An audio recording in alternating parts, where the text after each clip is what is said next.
this is Akash. So ये probably मेरा first video है इस channel पे, and I wanted to make this video to address those students who are aspiring for GSOC. लोगों ने जो भी सुना है इस competition के बारे में, उसमें बहुत सारे true and false statements हैं. मेरा इंटेंशन इस वीडियो से ये नहीं है कि I'll be just like doing the same old thing that everyone is doing, how to crack GSOC, when to start preparing for it, how to do it. I mean, these kind of stuff has basically been covered all over the internet by pretty much everyone who has done GSOC and has a bit of hunger for likes and views, I would say. मेरा intention कुछ और था. मेरा intention actually ये video बनाने का भी नहीं था, बट हम इंडियन स्टूडेंट्स के साथ एक मेजर प्रॉब्लम है कि हम लोग कुछ ज़्यादा ही कॉम्पिटिटिव होते हैं और हम कोई मौका नहीं छोड़ते हैं to get a certification to show that we are better than someone else. GSOC is one of those competitions which might, this is again इस पर काफ़ी ओपिनियन है. मैं अपना ओपिनियन ज़रूर शेयर करूँगा as we go through the video. So GSOC in itself is a very respected competition. If you get selected in this, you have basically proven yourself to be a different kind of developer that basically sets you apart from the others. But एक चीज़ ध्यान रखने वाली है कि मतलब जो चीज़ हमें पता होनी चाहिए कि what this competition signifies, what you will get out of this competition once you are done with it, and a bit of caveats that you might not be aware of when you are planning to get into this competition. मैं कोशिश करूँगा हर एक topic को थोड़ा depth में cover करने का. I'd also like to give you my opinion from the experience that I had in GSOC 2019.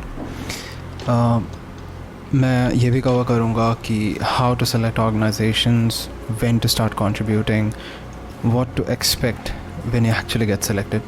ठीक है. So let's straight away get into it. Right. So कुछ like basic questions जो सब कवर करते हैं मैं भी कर देता हूँ. कुछ ऐसा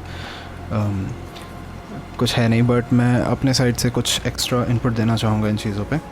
आप लोगों के इंटरव्यू ज़रूर सुनते हैं. Be very careful because those interviews are done so that though students feel a bit of glorification. वो स्टूडेंट्स आपको बहुत सारी चीज़ें नहीं बताएंगे बिकॉज वो GSOC के लिए एक डिफरेंट काइंड ऑफ पर्सपेक्टिव दे देगा आपको, और इवेंचुअली आपके मन में उनके लिए रिस्पेक्ट कम हो जाएगी. ठीक है. But anyway let's go into it. मुझे इस बात से डर नहीं लगता है कि आप GSOC के बारे में क्या सोचते हैं नहीं सोचते हैं. I will give you my full opinion regarding this. Okay. So when is GSOC? ये तो मतलब आप basically if you just open the GSOC calendar you will be able to see. इसमें ज़्यादा सोचने का कुछ नहीं है ऑनेस्टली. ठीक है. आप अगर यहाँ पे टाइमलाइन देखोगे there is this January 14th वाला date which is basically the mentor organisations submit their applications. इससे आपको मतलब नहीं है, बट जो डेट से आपको मतलब होना चाहिए that is February 5th. Okay. So the way it works is basically just keep this in mind that जो भी आप, for example, if you are appearing for 2020 GSOC, you will probably keep few things in mind while selecting organizations, right? ये सब terms अगर आपको नहीं समझ में आ रही हैं, आप basically YouTube पे जाइए, Google करिए. You'll get tons of videos where people have just, given mundane details that you could have just read on the site of GSOC. Anyway, so आप ऑर्गेनाइजेशंस सेलेक्ट करते हैं. सेलेक्ट किस लिए करते हैं? Because you want to basically contribute to these organizations. There are tons and tons of organizations. आप कैसे देख सकते हो उनको? आप अगर फिर से इसी लिस्ट में जाओगे, you can basically get the list of all the, मतलब आपको बस बेसिकली गूगल करना है, ठीक है. आप अगर प्रॉब्ली हिस्ट्री में जाओगे, मोस्ट लाइकली यहाँ आपको शायद ना मिले. लेट मी सी. ये रहा. सो ऑर्गेनाइजेशंस की जो लिस्ट है, ये वो लिस्ट है जो 2019 में पब्लिश्ड है, ठीक है. 2019 में पब्लिश्ड होने का मतलब है कि ये जो ऑर्गेनाइजेशंस हैं ये 2019 GSOC में पार्टिसिपेट करेंगी, ठीक है. अब पॉइंट ये है कि अगर 2020 का आप GSOC ऑर्गेनाइजेशन लिस्ट ढूंढने जाओगे तो आपको नहीं मिलेगा. दिस इज़ बिकॉज 2020 का जो GSOC लिस्ट है वो Feb 14th, I guess that was the date.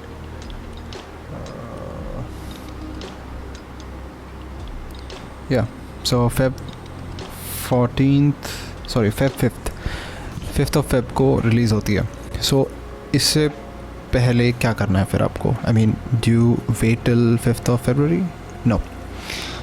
So here you have to play a bit of a gamble, जो बहुत ही स्कैरी होता है कुछ पार्ट्स के लिए, because you will B basically investing 3 to 4 months of your college time, और जो भी कर रहे हो, ठीक है, 4 to 5 months या 3 to 4 months एटलीस्ट आप एक ऑर्गेनाइजेशन को देते हैं, ठीक है.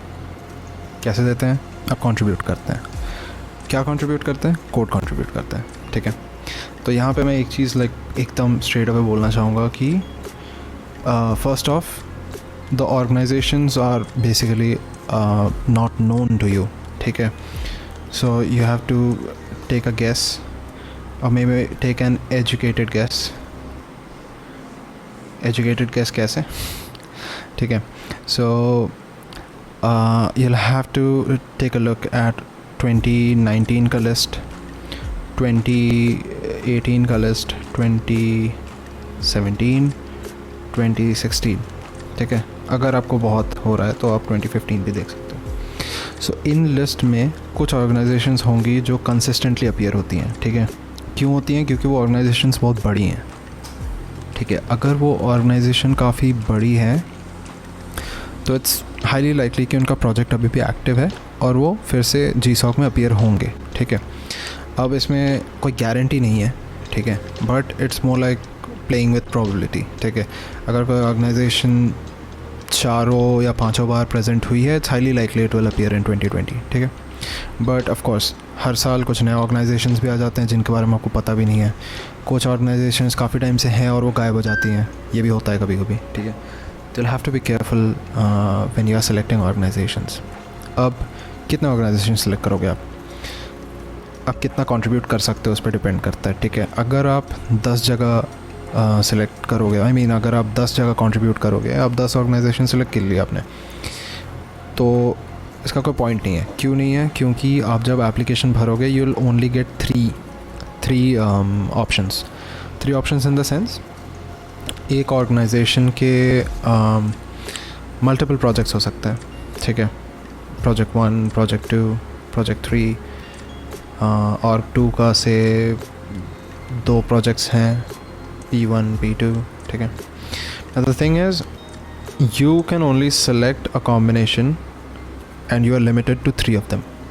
So org1 P1 can be one of your choice, org2 P1 can be another choice, org2 P2 can be another choice.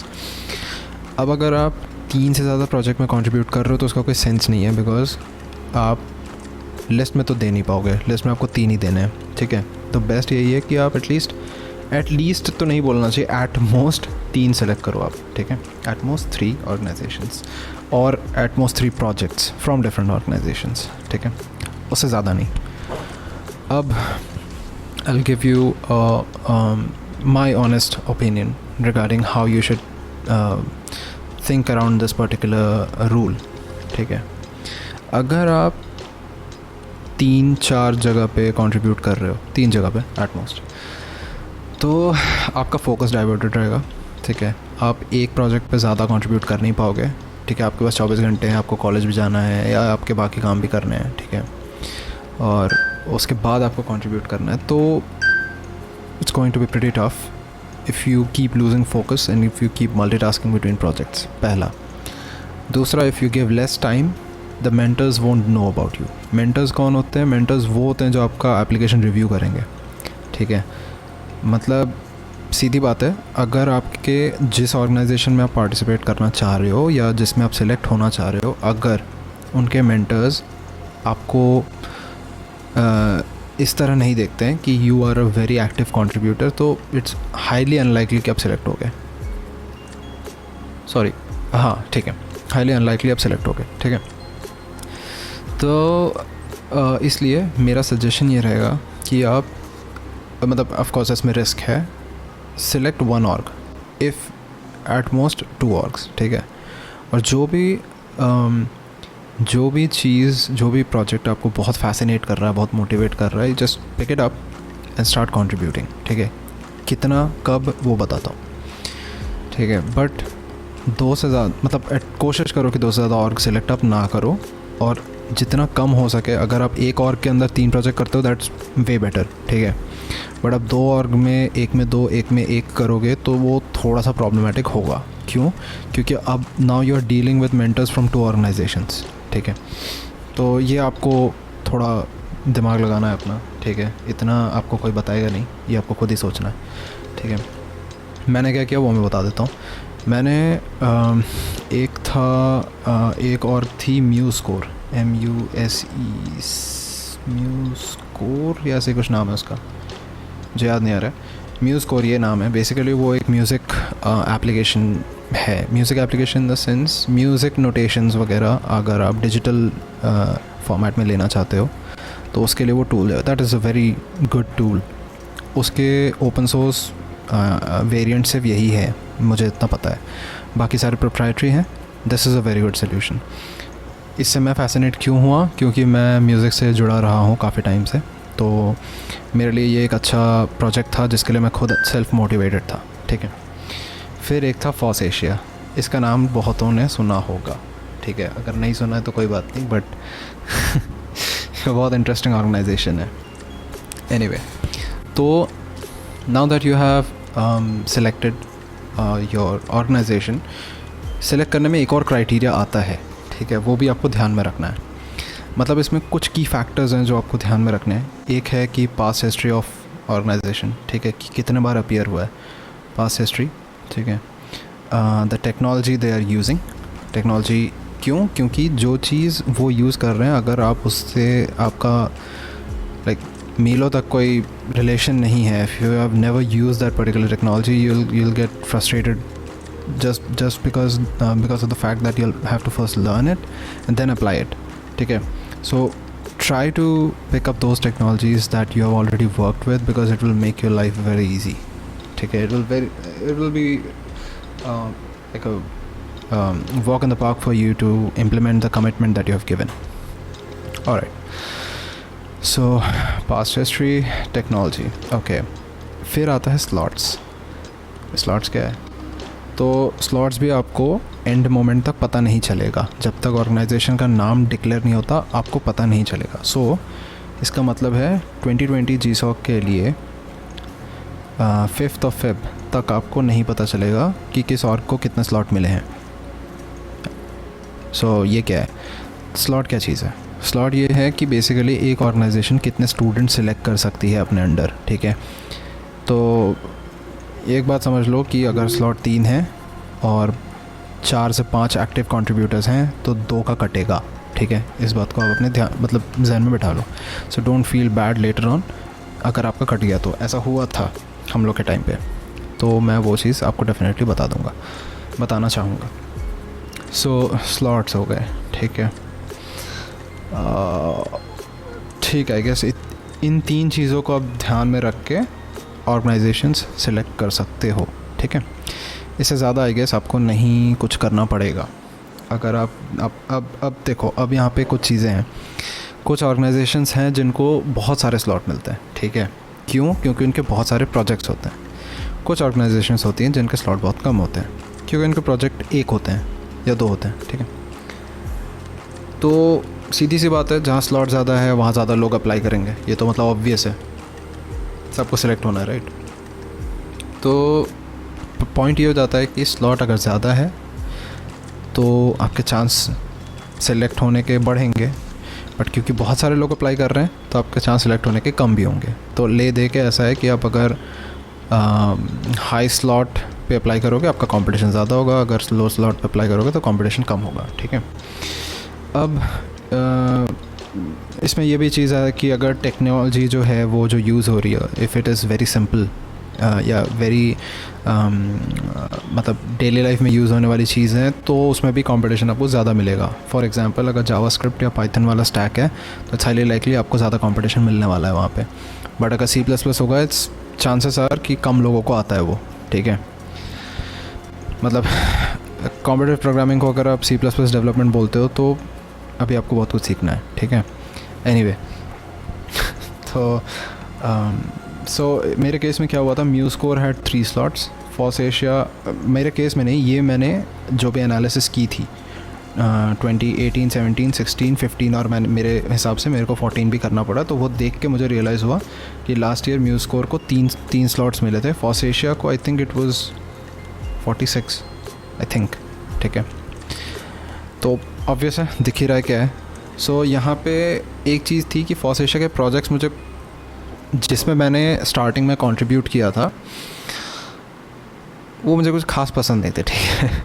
मतलब ये सुनने में थोड़ा अजीब लगेगा, बट जिस प्रोजेक्ट के लिए मैंने 4 महीने दिए थे वो मुझे मोटिवेट नहीं करता था। बट जो प्रोजेक्ट बहुत ज़्यादा यूज़ होता था, जिस प्रोजेक्ट में मैंने कंट्रीब्यूट किया था 4 महीने, वो जो टेक स्टैक यूज़ करता था that was very familiar to me, ठीक है। उसमें जावास्क्रिप्ट यूज़ होती थी, जावास्क्रिप्ट मुझे बहुत अच्छे से आती थी उस टाइम, तो ठीक है मैंने कंट्रीब्यूट किया। इससे क्या हुआ, इनका जो प्रोजेक्ट का नाम था वो भी बता देता हूँ मैं, सूजी AI था। AI के नाम पे मत जाओ, there was nothing AI in it, ठीक है। इसके अलावा आई थिंक सूजी के ही सारे जो भी लाइक इसके इन एंड अराउंड था, एक सस्पर था, सस्पर was a distributed search engine, वो बहुत ख़राब इम्प्लीमेंटेशन था, it did not work anyway, ठीक है। तो सस्पर था या ऐसा ही कुछ नाम था, और भी एक आध थे यार, उसमें मैंने कंट्रीब्यूट किए थे। तो ले दे के लाइक सूजी से रिलेटेड ज़्यादातर प्रोजेक्ट्स में मैंने कंट्रीब्यूट किया था, ठीक है। अब और म्यूस्कोर का क्या था यार, म्यूस्कोर वाज C++, ठीक है। इवन दो मेरा C++ में काफ़ी इंटरेस्ट था उस time, but the development that went into this made use of the Qt framework, ठीक है, which was a bit tough to set up on the machine, ठीक है। और plus there was a bit of learning curve, और मेरे को scope of improvement in that project मेरे को ज़्यादा दिख नहीं रहा था, मतलब मैं समझ नहीं पा रहा था मैं क्या ऐसा कंट्रीब्यूट करूँगा इसमें, राइट। तो ठीक है, मतलब मेरे को कुछ समझा नहीं उस टाइम, तो मैंने म्यूस्कोर में थोड़ा हाथ पैर मारा, बट फिर मैंने छोड़ दिया। मेरे को लगा नहीं कि यार तीन स्लॉट में फ़ाइट मारने का मतलब है, ठीक है। सो मैंने अपना पूरा फोकस ले आया वापस फॉस एशिया पे, ठीक है। सो फॉस एशिया का मैं और डिटेल में जाऊंगा और चीज़ें बताऊंगा बाद में, बट अभी ले दे के इस चीज़ पे आते हैं कि फॉस एशिया में मैंने सूजी पे पूरा अपना फोकस डाला, एक प्रोजेक्ट और उसके अराउंड जो भी प्रोजेक्ट्स थे उस पर ही मैंने अपना पूरा ध्यान लगाया, क्योंकि इसके इतने सारे स्लॉट्स है। तो मेरे को इतना गारंटी हो गया था कि अगर मैं 4 महीने इस पर लाइक फुल ऑन मेहनत करूँगा तो इट्स हाईली लाइकली कि मतलब 3 मैं प्रोजेक्ट डालूंगा कहीं ना कहीं तो हो ही जाएगा, ठीक है। मतलब फॉस एशिया के मैं 3 प्रोजेक्ट्स का नाम डालूंगा, किसी ना किसी में तो हो ही जाएगा, अगर मेंटर्स लोग मेरे को अच्छे से जान गए कि मैं बहुत एक्टिव हूँ इसमें, ठीक है। सो फॉस एशिया के कुछ पर्क्स भी हैं, पर्क्स मिले थे उस टाइम एटलीस्ट, ठीक है। तो उसमें से एक था कि इनका जब like when there is this period जब आप कंट्रीब्यूट कर रहे होते हो, जो 4-5 महीने, 4 महीने बोलना चाहिए मुझे, 4-5 तो ज़्यादा हो गया, 3 से 4 महीने जो आप कंट्रीब्यूट करते हो, उस पीरियड में इनका एक कोड हीट करके कंपटीशन भी चल रहा होता है। ये मतलब ऑर्ग टू ऑर्ग डिपेंड करता है क्या हो रहा है नहीं हो रहा है, फॉस एशिया में ये था, ठीक है। एंड लकीली कि इनका जो कंपटीशन था उसका क्राइटेरिया मतलब यही कि आप कितना कंट्रीब्यूट कर रहे हो, उसके बेसिस पे आपका लीडर बोर्ड डिसाइड होता है। तो मिला जुला के ऐसा हुआ कि मैं कोड हीट में फ़र्स्ट आ गया, ठीक है। और फिर हमें सिंगापुर बुलाया गया, और जो भी है ट्रिप विप का खर्चा एंड ऑल दैट इन्होंने दिया, so it was good experience, ठीक है। तो ठीक है, यहाँ तक सारे पॉजिटिव चीज़ें आती हैं, ठीक है। पॉजिटिव चीज़ें क्यों आ रही हैं? क्योंकि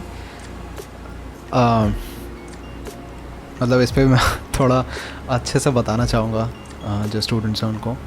ये इसलिए बता रहा हूँ क्योंकि यार इंडियन स्टूडेंट्स स्पेशली थोड़े वल्नरेबल होते हैं इस चीज़ को लेकर, ठीक है। ये सुनने में थोड़ा ख़राब लगेगा, बट द थिंग इज़ हम इंडियंस को ऐसे ही देखा जाता है कि we are I mean India as a place way you can get work done in cheap, ठीक है। चाइना लेबर के हिसाब से देखा जाता है और इंडिया सॉफ्टवेयर के हिसाब से देखा जाता है, ठीक है। तो ये चीज़ तुम किसी भी आईटी इंडस्ट्री में जो भी है तुम उससे आकर पूछो, अगर उसका कोई वेस्टर्न काउंटर पार्ट या एशियन काउंटर पार्ट होगा तो they are obviously paid more than the Indian counterpart for the same amount of work और इवन मोर एक्चुअली, ठीक है। एनीवे, तो ये जो फॉस एशिया ऑर्गेनाइजेशन है, अब देखो यार, ये एक बात समझो कि it is totally an organisation oriented opinion, ठीक है। ऐसा हो सकता है कि बाकी ऑर्गेनाइजेशंस बहुत अच्छे हों, और हैं भी कुछ एक्चुअली, कुछ तो बहुत ही अच्छे हैं, ठीक है। बट मेरा एक्सपीरियंस फॉस एशिया का है और ऐसे कुछ और भी होंगे डेफिनेटली, ठीक है। तो मैं नहीं चाहता हूँ कि आप लोग उन चीज़ों में फंस जाएं जिसमें मैं फंसा था, ठीक है। मतलब फंसा इन द सेंस कि मतलब मेरा एक्सपीरियंस थोड़ा सा ख़राब रहा था, ठीक है। अब हाँ, मतलब this does not undermine the fact कि GSOC in itself is a great competition, ठीक है। इसमें कहीं से भी ये चीज़ नहीं प्रूव होती है कि आपने काम नहीं किया या कंपटीशन की वैल्यू नहीं है, ये नहीं है, ठीक है। GSOC definitely certifies your ability to make commitment, your resilience, how much you can work hard, और आप कितना कमिटमेंट अपना पूरा कर पाते हो, ठीक है। इस चीज़ का वो सर्टिफिकेट है।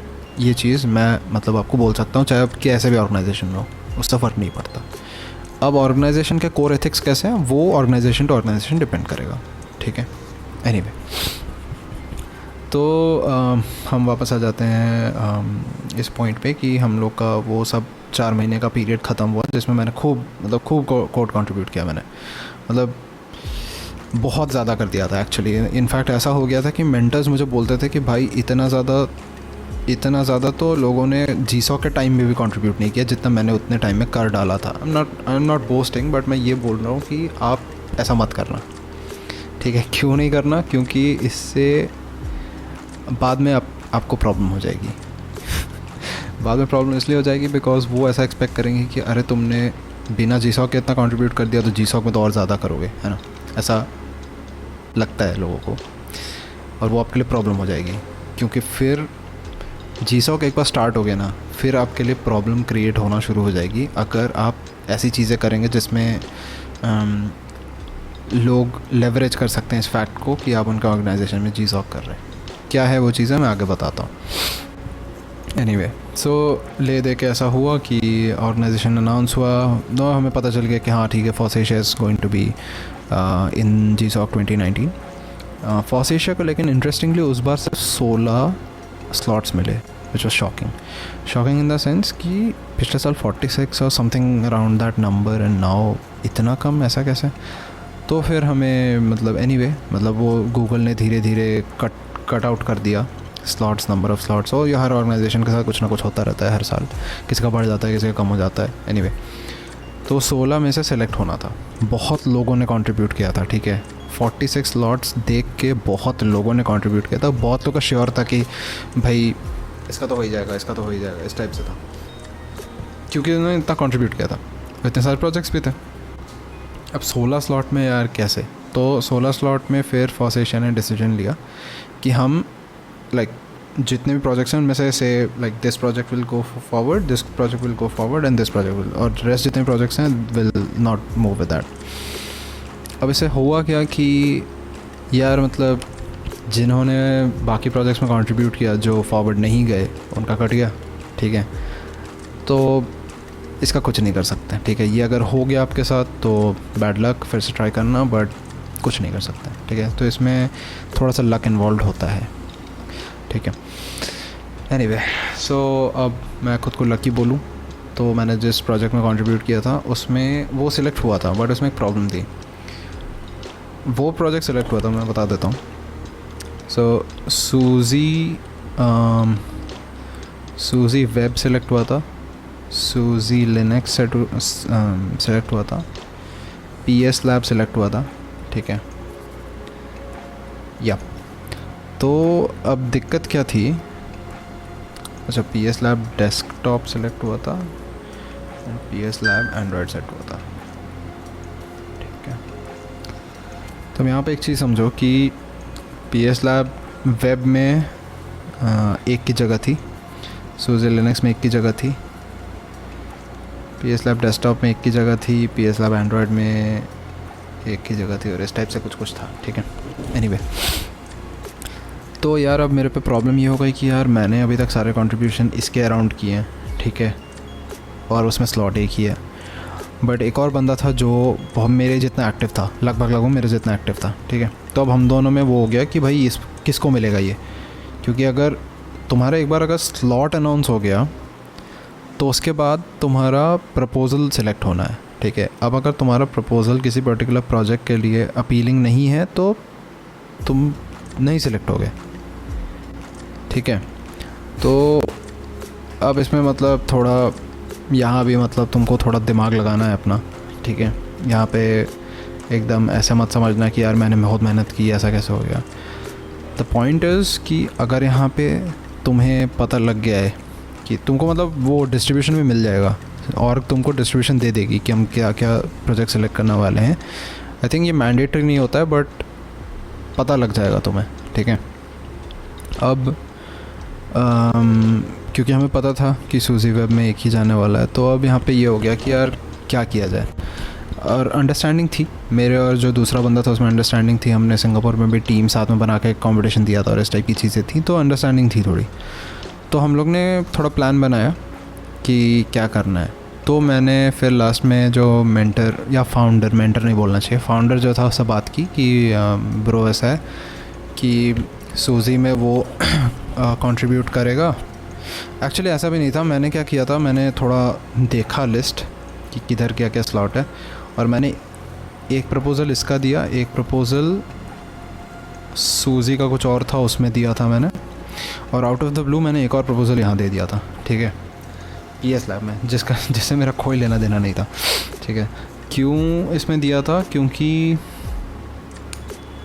ऐसा बोलो कि यार मेरे को थोड़ा सा नया कुछ ट्राई करना था उस टाइम। ये डेफिनेटली आपको नहीं करना चाहिए, बट मेरे को मन हो रहा था उस टाइम नया कुछ ट्राई करने का, तो मेरे को इलेक्ट्रॉन ट्राई करना था, इलेक्ट्रॉन JS, ठीक है।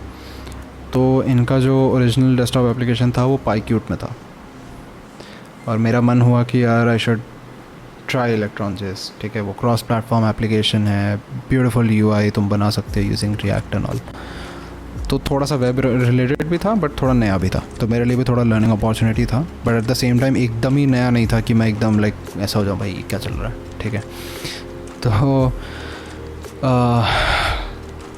ओके, सो यहाँ पे बेसिकली मैंने ऐसे कह दिया, और सेम मेरे फ्रेंड ने यहाँ भी डाला था, यहाँ भी डाला था आई थिंक, और यहाँ भी ऐसे कुछ डाला था, ऐसे कुछ हुआ था, और अपने को पता था कौन क्या क्या कर रहा है। तो अपना इतना लास्ट में थोड़ा ऐसा हो गया था कि हाँ ठीक है, उसको इन दोनों में से कोई एक, मतलब इसमें से एक मिलेगा या तो इसमें से एक मिलेगा, ठीक है। तो लास्ट में ऐसा हुआ भी, मेरा जो फ्रेंड था उसको सूजी वेब में मिल गया, और मुझे मिल गया PS लैब डेस्कटॉप में। इसमें भी थोड़ी चीज़ें हैं कि ये जो पीरियड होता है जिसमें तुम्हारा अभी तक डिसाइडेड नहीं होता है कि तुमको क्या मिलेगा क्या नहीं मिलेगा, उसमें भी मतलब एक चीज़ होती है कि मतलब तुमको मतलब अपने मेंटर को कन्विंस करना है कि तुम उस प्रोजेक्ट में अपना कुछ कर पाओगे। तो मेरे को लाइक बहुत छोटे, लाइक 4-5 दिन के अंदर एक प्रोटोटाइप बना के देना पड़ा था अपने मेंटर को कि सर मैं ये चीज़ कर पाऊँगा, ठीक है। एक चीज़ ध्यान रखना कि फाउंडर्स आर नॉट मेंटर्स, ठीक है, ज़रूरी नहीं है। तो founders and mentors are very different, और ये चीज़ मैं डेफिनेटली बोलूँगा कि फर्स्ट एशिया के जो मेंटर्स थे they are very good, they are really good. और उसका भी इसलिए मतलब रीज़न सिंपल सा है, वो भी स्टूडेंट्स रहे थे एक टाइम पे, तो उन्हें आइडिया है कैसा होता है क्या होता है, ठीक है। फाउंडर्स के लिए चीज़ ट्रू नहीं है, तो please be very careful. Founders से तुम वो चीज़ें एक्सपेक्ट मत करना जो तुम्हारा मेंटर करेगा तुम्हारे लिए। तो मेरा मेंटर बहुत अच्छा था. He was from Sri Lanka actually. His name is M Padmal. Great guy, ठीक है. और मेरे सूजी में जो मेंटर थे वो अक्षत गर्ग थे. So he is also great guy. He is in Uber Hyderabad right now. वो भी काफ़ी अच्छे हैं. और इसके बीच में लाइक PS लैब से इन्वॉल्व कुछ और लोग भी मुझे मिले थे. एक और हैं, उनका मैं नाम भूल जाता हूँ, उनका मुझे यूज़र नेम याद रहता है, जियोन. और एक और थे अभिजीत, ठीक है. तो बहुत सारे ऐसे मेंटर्स होंगे जिनसे आप कभी मिलोगे नहीं या कभी उनसे बात नहीं होगी, बिकॉज वो लोग उतने एक्टिव नहीं है. बट कुछ होंगे जो मेन मेंटर्स होंगे जो आपको हेल्प करेंगे पूरे टाइम, ठीक है. तो उनसे आप काफ़ी लाइक मैं कहूँगा कि काफ़ी रिस्पेक्टफुली बात करना, काफ़ी ध्यान रखना, क्योंकि वही आपके करता धरता है basically. They will be the guy, like they will be the people who will help you out जब आप दिक्कत में पड़ोगे. तो सो ये तो आपका सिलेक्शन तक का पूरा जर्नी हो गया, ठीक है. इस पे और भी चीज़ें मैं आगे बताऊंगा आपको, ठीक है. बट ये जो व्हेन वाला क्वेश्चन है, आई थिंक मैंने थोड़ा ऑनेस्टली आपको बता दिया है कि आपको क्या करना है, नहीं करना है, क्या सिलेक्ट करना है, कैसे सिलेक्ट करना है, कब स्टार्ट करना है, ठीक है. सो आपके 4-5 महीने जो कंट्रीब्यूट करने हैं वो ये टाइमलाइन देख के आप गेस मार लेना कि आपको कब करना है, ठीक है. अगर आपका मेंटर ऑर्गेनाइजेशन सिलेक्ट होने वाला है तो उससे एटलीस्ट आपको लाइक जनवरी 14 से आपको 4-5 महीने पहले से स्टार्ट हो जाना है करना, ठीक है. और आपको लाइक स्टार्टिंग से ही अपने दिमाग में रखना है कि आपको कौन से ऑर्गेनाइजेशन के लिए पुश करना है. 4-5 महीने सफिशेंट होते हैं आपको लाइमलाइट में लाने के लिए कि मेंटर्स जान जाए कि this guy has the potential to do something, right. Anyway, how का आंसर मैं और आगे बताऊंगा, ठीक है, नेक्स्ट वीडियो में probably. And then will definitely come around to this कि आपको क्या एक्सपेक्ट और क्या नहीं करना चाहिए, ठीक है. एक वीडियो के हिसाब से काफ़ी लंबी हो गई है, मैं भी बोलते बोलते थक गया हूँ, ठीक है. तो anyway guys, feel free to ask me questions in the comment section. मैं ट्राई करूँगा आपको जितना आंसर दे सकूँ मैं दूँ, ठीक है. और नेक्स्ट वीडियो में ऑफ कोर्स मैं अपना गिटहब प्रोफाइल भी दिखाऊँगा, so that you guys get an idea कि कितना इन्वॉल्व्ड होना पड़ेगा आपको, so that you can make it through, ठीक है. ये उन कॉम्पिटिशन्स की तरह नहीं है कि आपने एक रात पहले पढ़ाई की या काम किया और कुछ हो गया, ठीक है. This does not work like that actually. इसमें आपकी कंसिस्टेंसी चेक होती है. So this is kind of a different competition. हाँ, इसका मतलब आउटपुट भी वैसा ही मिलता है, like you get a good amount of reward at the end if you make it through, of course. Anyway, तो next video मिलते हैं guys. Thank you for watching. Bye bye.